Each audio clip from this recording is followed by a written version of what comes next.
Hello everyone. तो आज का वीडियो जो है, आज का जो हम क्वेश्चन सॉल्व करने जा रहे हैं वो है एक्सरसाइज 5.2 का क्वेश्चन नंबर 15।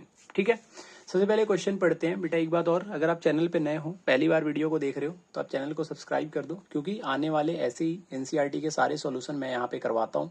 तो आप यहाँ पे देख सकते हो, किसी भी चैप्टर में आपको प्रॉब्लम है, कहीं पे भी आप पढ़ रहे हो, अगर किसी क्वेश्चन में आपको दिक्कत है तो आप यहाँ पे आके चैनल पे प्लेलिस्ट बना हुआ है, आप यहाँ पे आके देख सकते हो। ठीक है, सबसे पहले क्वेश्चन पढ़ते हैं। क्वेश्चन क्या है? For what value of n are the nth term of the AP 63, 65, 67 and 3, 10, 17 are equal. मतलब for what value of n, मतलब एन के किस वैल्यू के लिए जो nth टर्म होंगे। ध्यान से देखना, एन के किस वैल्यू के लिए जो उनके nth टर्म होंगे। बेटा एन टर्म होता क्या, पहले समझो। अगर मैं इसमें टर्म काउंट करूं ना, तो ये फर्स्ट टर्म है, ये सेकंड टर्म है और ये थर्ड टर्म है। थर्ड टर्म का मतलब हुआ कि फर्स्ट, सेकंड, थर्ड। लेकिन मैं पूछूं थर्ड टर्म पे कौन से नंबर है, तो आपका आंसर 17 होगा। ऐसे ही nth टर्म पे कौन सा नंबर है, उसका मतलब an। इसका मतलब बोल रहा है कि दोनों जो नंबर है ना, उनके an इक्वल है। कब इक्वल होंगे, यही आपको निकालना है, यही तो ट्विस्ट है। तो आप जब पहले वाले देखो, एक एपी आपका ये रहा और एक एपी आपका ये रहा। जब आप यहां से एन की वैल्यू निकालोगे, पहले क्वेश्चन समझ लो अच्छे तरीके से। बोल रहा है कि for what value of n, n के किस वैल्यू के लिए इन दोनों एपी के nth टर्म इक्वल होंगे। मतलब इसको जब आप लिखते जाओगे ना, तो एक टर्म आएगा कोई ना कोई, इसको भी लिखते जाओगे तो जो टर्म आएगा वो दोनों टर्म इक्वल होने चाहिए। मतलब अगर इसको सॉल्व करते जाने पे, अगर मान लो कहीं पे अगर 54 आ रहा है, तो इसको भी सॉल्व करने में 54 आना चाहिए। वो कब आएगा, यही आपको निकालना है। मतलब एन का वैल्यू आपका दोनों का इक्वल है। तो पहले दोनों से एन का वैल्यू निकाल लेते हैं। अब एन का दोनों से वैल्यू निकालोगे तो ये तो आपका हो जाएगा a plus n minus one into d, मतलब 63 plus n minus one. D का वैल्यू कितना है, तो आप बाद वाले में से पहले वाले को माइनस कर दो। तो 65 में से जब 63 को माइनस करोगे तो बेटा कितना आ जाएगा, 2। ठीक है, अब ए डी वाला कंसेप्ट मैं नहीं लिख रहा हूं, क्योंकि आप जब इस क्वेश्चन तक आप पहुंच चुके हो 15 नंबर तक, तो बेटा इतना तो उम्मीद आपसे कर सकते हैं कि आपको ए और डी पता होना चाहिए, क्या कैसे निकालते हैं और क्या करते हैं। अच्छा, इसको सॉल्व करोगे तो कितना आएगा, इसको सॉल्व करोगे तो आ जाएगा 63 प्लस 2n माइनस 2। ये 63 में से जब 2 को माइनस करोगे तो 61 आएगा। ये हो जाएगा आपका 61 प्लस 2n। यहां से जब आप एन का वैल्यू निकालोगे तो फॉर्मूला क्या होता है आपका, a plus n minus one into d. चलो इस बार मैं लिख देता हूँ, a plus n minus one into d. A का वैल्यू कितना है, 3 प्लस एन आपको पता ही नहीं है, तो एन को ऐसे ही लिख दो। डी का मतलब 10 में से 3 को माइनस करो, बाद वाले में से पहले वाले को, तो 7 आ गया।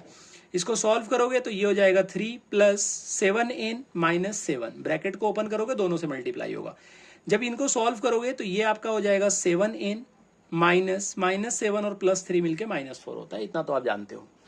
बोल रहे दोनों का an बराबर होना चाहिए, है ना। दोनों का an क्या होना चाहिए, बराबर होना चाहिए। क्वेश्चन तो यही बोल रहा है, तो आप लिखो अकॉर्डिंग टू क्वेश्चन, जो क्वेश्चन बोल रहा है।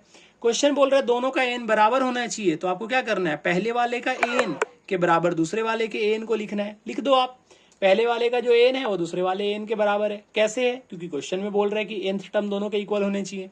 अब पहले वाले का an कितना आया था, उसकी जगह पे उसकी वैल्यू पुट कर दो, तो ये हो गया 61 प्लस 2n। दूसरे वाले एपी का एन कितना आया था, 7n माइनस 4, उसकी वैल्यू पुट कर दो। पुट कर दिया। अब एन की वैल्यू निकाल लो। कैसे निकालोगे एन का वैल्यू, एन को एक साइड लेके जाओ और बाकियों को दूसरी साइड लेके जाओ। तो जब एन को एक साइड लेके जाओगे, मैं यहां पे कर देता हूं, जब आप एन को एक साइड लेके जाओगे तो ये हो जाएगा आपका 61 प्लस 4 इधर आएगा तो -4 हो, सॉरी -4 इधर आएगा तो +4 हो जाएगा। तो 61 में आप 4 को ऐड करोगे 65 आ जाएगा। इज इक्वल टू, ये 7n है, 2n प्लस में है, दूसरी साइड जाएगा तो -2 होगा। समझ रहे हो आप, 7n प्लस में है, जब ये प्लस 2n इधर की साइड जाएगा तो -2n आएगा। तो 7 में से 2 को माइनस करोगे तो कितना आ जाएगा, 5n आ जाएगा।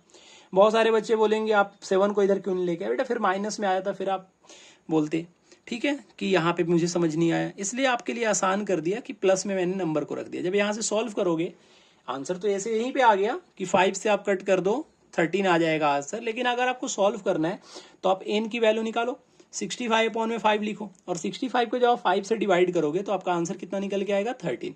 इसका मतलब है कि एन का वैल्यू कितना आ रहा है, 13। इसका मतलब ये जो एपी है वो 13th टर्म जो इसका होगा वो दोनों एपी का इक्वल होगा। अगर चेक करना है ना आपको अगर चेक करने का मन है, आप चेक कर लो। एन की वैल्यू इसमें पुट करो 13 को, तो ये कितना हो जाएगा, 61 प्लस 13 2 जा 26। 61 में 26 ऐड करोगे तो कितना हो जाएगा, 87। कितना हो जाएगा बेटा 87, सही बोल रहा हूँ ना मैं, 87 हो जाएगा। इसमें पुट करोगे तो कितना होगा, 13 7 जाए कितना होता है 91, 91 में से 4 जाएगा तो कितना आ गया 87। देखो दोनों का एन टर्म इक्वल आ गया, दोनों का 13 टर्म कितना हो जाएगा 87, मतलब दोनों का 13 टर्म पे दोनों का एपी इक्वल है, यही आपको निकालना था।